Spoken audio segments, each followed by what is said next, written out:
Well, it's Tuesday, Bethany and friends, and the weather sure has turned, which made me think about a sermon that Pastor John Wogland, my internship supervisor, preached for a number of years.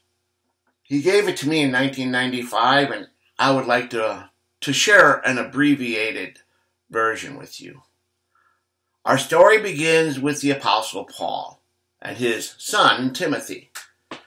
Timothy was a young pastor at Ephesus. When Paul had been stoned in Lystra and dragged out of the city, left for dead, it was Timothy who went out and found the bleeding Paul, dressed his wounds, and gave him food and drink and shelter.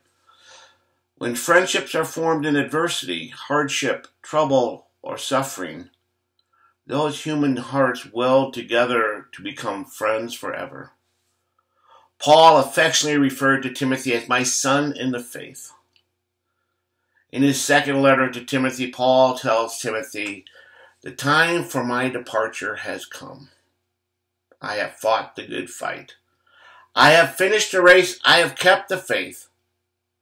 Do your best to come to me soon.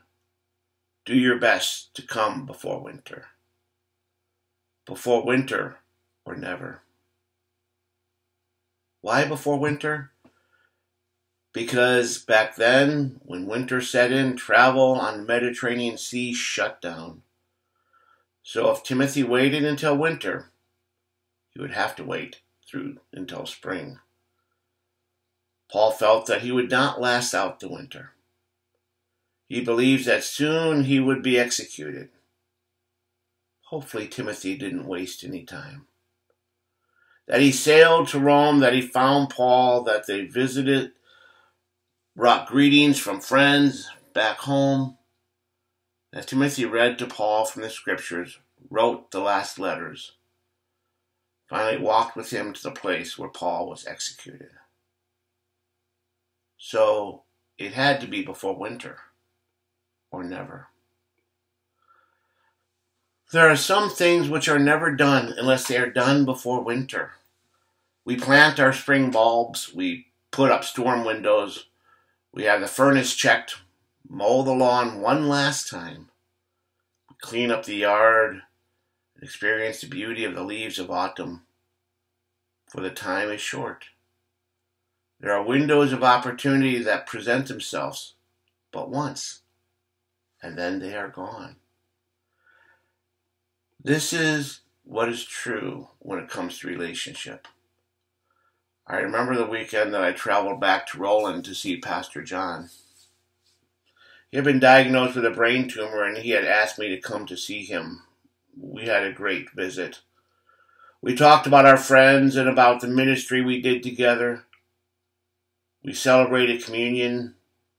We prayed together. We had a terrific visit.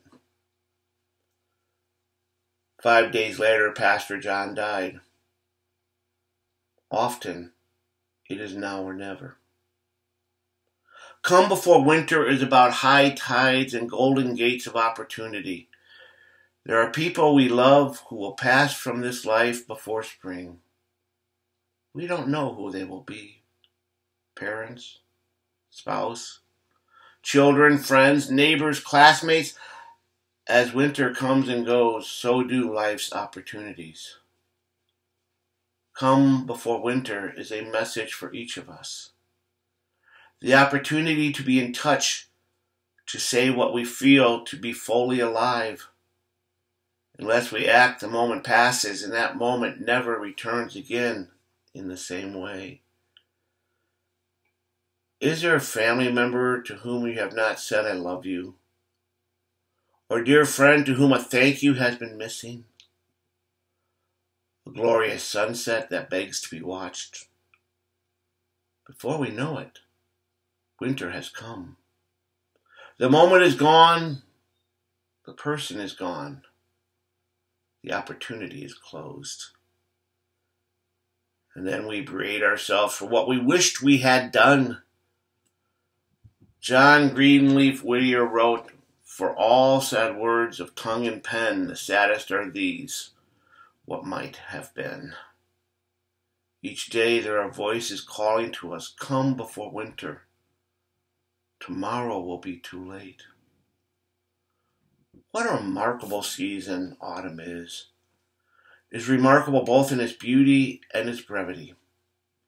All too soon beautiful colored leaves fall and blow away, and only the skeletal branches remain stripped bare. Autumn is a parable of life's opportunities. This week, the climax of beauty. Next week, the branches are bare. This week, opportunity to be with a friend. Next week, she's gone. The chance never comes again. Today, my child needs me. If I say I'm too busy, will my child turn to me when she needs me tomorrow? Each day there are voices calling to us, saying, come before winter. There are voices of children, the elderly, the lonely, the hungry, the sick, the homeless, the unemployed. There is the voice of friendship and love calling, come before winter. From the diary of Thomas Carlyle, we read tragic words as he mourned the death of his neglected wife. Oh, that I had you yet 5 minutes by my side, that I might tell you all. For 40 years he had her at his side, but kept putting off until another time. Now he wished he had said. For us, he wrote, cherish what is dearest while you have it near. You do not know, you do not wait until it is far away. Do not wait until it is far away. Are you ignoring time? Are you letting miserable misunderstandings run from year to year? Are you keeping wretched quarrels alive? Do you not speak to certain people because of silly spite or worse, political differences? Are you letting family members or friends heartache for a word of friendship, love, and appreciation? Only you could see and feel and know that the time is short. Go instantly and do the thing you might never have another chance to do. Come before winter. Now is the time to build a life that is worth living. Now is the time to do that thing you've been putting off. Now is the time to show love, appreciation, and forgiveness to friends, family, and neighbors. Come before your heart grows cold. Come before desire has failed. Come before life is over. Come before winter. Come before winter. Amen.